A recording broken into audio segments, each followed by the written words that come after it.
Terima kasih masih di Sapa Indonesia Pagi bersama saya Mario Sarung. Saudara, 5 warga sipil yang menjadi korban ledakan amunisi kadaluarsa di Garut, Jawa Barat kini telah berhasil diidentifikasi. Belum diketahui kapan korban yang sudah diketahui identitasnya bisa dibawa pulang dan dimakamkan oleh keluarga korban karena masih dalam proses pemeriksaan oleh tim DVI.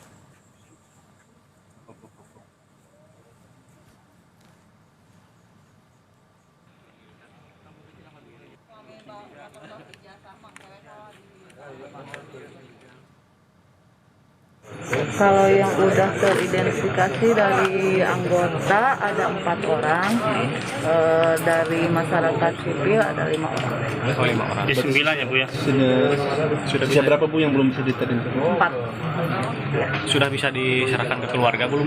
Belum. Masih harus diperiksa sama tim DVI. Jadi kira-kira kapan? Untuk mengetahui informasi terkini dan identifikasi korban ledakan pemusnahan amunisi di Garut, Jawa Barat, kita bergabung dengan jurnalis Kompas TV Ridwan Mustopa di sekitar lokasi ledakan serta Ahmad Fadila dan Andri Iskandar di RSUD Pameng Peuk. Kita ke Ridwan terlebih dahulu di sekitar lokasi ledakan pemusnahan amunisi. Ridwan, selamat pagi. Bagaimana kondisi terkini lokasi ledakan pemusnahan amunisi yang bisa Anda informasikan kepada kita?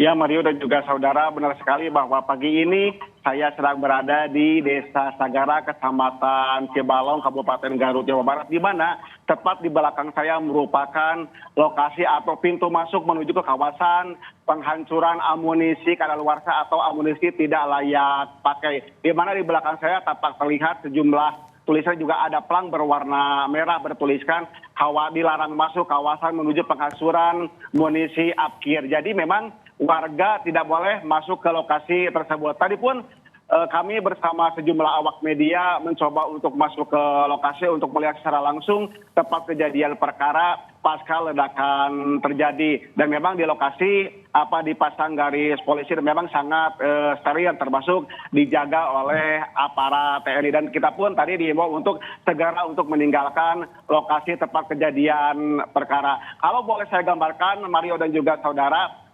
menuju ke lokasi tempat kejadian perkara dari jalan raya, tepatnya dari Rumah Sakit Umum Daerah Pamengpeuk menuju ke TKP, memang lokasinya tidak terlalu jauh, sekitar kalau memakan waktu menggunakan kendaraan roda 4 sekitar 40 menit. Dan ketika telah memasuki Desa Sagara, nanti akan belok kanan dan kita akan melewati perkebunan dan juga memang yang jalannya cukup rusak seperti itu. Jadi memang di lokasi tersebut memang jauh dari pemukiman warga dan berada di pinggir pantai. Demikian Mario. Oke, Ridwan, berarti hingga saat ini masih banyak petugas yang standby atau berjaga di sekitar situ, dan apakah memang ini steril untuk masyarakat tidak boleh mendekat atau bagaimana? Benar sekali bahwa di lokasi kejadian pasca terjadi ledakan yang menewaskan 13 warga, 4 diantaranya anggota TNI dengan 9 merupakan warga sipil. Di lokasi kejadian memang sangat steril dan tidak diperbolehkan warga untuk memasuki lokasi tempat kejadian perkara. Memang dipasang garis polisi seperti itu, dan petugas pun dari mulai pintu masuk hingga di lokasi tempat kejadian perkara dijaga oleh aparat TNI berseragam TNI seperti itu, Mario. Oke, kalau kita melihat dari kasus ini bahwa ada warga sipil yang menjadi korban. Kalau melihat kebiasaan di sana, apakah warga terbiasa memungut disposal ini atau ini baru dilakukan pada kasus ini? Dari informasi yang kami himpun bahwasanya peledakan amunisi tidak layak pakai atau amunisi kadaluarsa memang bukan kali pertama dilakukan di kawasan ini. Sudah beberapa kali dilakukan peledakan di daerah Desa Sagara, Kecamatan Cibalong, tepatnya di titik di mana di belakang saya mengabarkan ini merupakan titik masuk menuju ke peledakan amunisi tidak layak pakai. Jadi memang sudah menjadi kebiasaan apabila sudah dilakukan peledakan oleh aparat terkait, warga berdatangan ke lokasi untuk mencari selongsong atau sisa-sisa dari peledakan tersebut, karena memang menurut warga sekitar selongsong tersebut bisa dijual dan juga bernilai ekonomi seperti itu, Mario. Oke, Ridwan, penegasan lagi, apakah memang kebiasaan ini dilakukan dengan diberikan izin misalkan. Dalam arti setelah peledakan mereka dengan mudah boleh masuk untuk mengambil sisa-sisa ledakan atau bagaimana sebenarnya?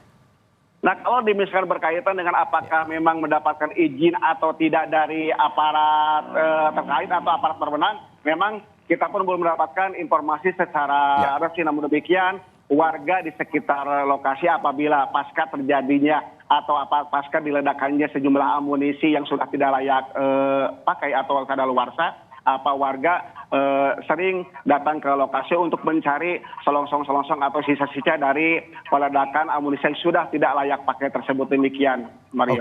Oke, Ridwan Mustopa. Dari sekitar lokasi ledakan pemusnahan amunisi kita bergeser ke RSUD Pameng Peuk. Ada Ahmad Fadila dan juga Andri Iskandar di sana. Ahmad Fadila, setelah 9 korban diidentifikasi, bagaimana perkembangan proses identifikasi saat ini? Apakah ada korban lain yang sudah teridentifikasi pagi ini dari informasi update Anda? Ya, Mario dan saudara, memang 9 dari 13 korban pemusnahan amunisi yang tidak layak pakai di Desa Sagara, Kabupaten Garut ini masih dilakukan proses identifikasi. Ke-9 ini merupakan 4 yang anggota TNI dan 5 warga sipil. Dari 4 anggota TNI yang menjadi korban pun semalam sudah dibawa untuk dilakukan pemakaman, dan saat ini untuk 5 orang yang sudah teridentifikasi masih berada di RSUD Pameng Peuk Kabupaten Garut ini. Baru memang artinya berarti dari 13 korban ini masih ada 4 yang belum berhasil diidentifikasi. Tetapi mari saya sempat berbincang kepada salah satu petugas DPI tim Bitdokes Jawa Barat bahwa dalam proses identifikasi ini memang selalu mengalami kendala. Salah satunya adalah saat melakukan identifikasi kondisi badan tubuh dari korban ini sudah tidak utuh, dan kemudian upaya dari petugas DPI ini melakukan tes antemortem dan postmortem dan melakukan tes DNA, sehingga memang pagi ini akan kembali dilakukan proses identifikasi 4 orang yang masih belum berhasil diidentifikasi di RSUD Pameng Peuk Kabupaten Garut ini. Mario. Ya, hingga saat ini bagaimana dengan jenazah korban yang sudah diidentifikasi? Apakah semuanya sudah diserahkan ke keluarga atau bagaimana dari informasi yang Anda dapatkan? Ya, Mario, memang dari 9 korban yang sudah berhasil diidentifikasi, baru 4 yang sudah dibawa ke Jakarta untuk dimakaman. Dan masih ada 5 orang ini berada di RSUD Pameng Peuk ini. Tetapi Mario, memang informasi yang saya terima bahwa untuk bisa dibawa jenazah oleh pihak keluarga memang masih ada satu tahap, yaitu rekonsiliasi, di mana rekonsiliasi ini antara petugas antemortem, postmortem maupun dan uji DNA ini melakukan rapat untuk menentukan apakah jenazah yang sudah berhasil diidentifikasi ini bisa dibawa oleh pihak keluarga. Mario. Ya, terima kasih Ahmad Fadila dan Andri Iskandar atas laporan, dan sebelumnya ada Ridwan Mustopa. Terima kasih rekan-rekan, selamat bertugas kembali.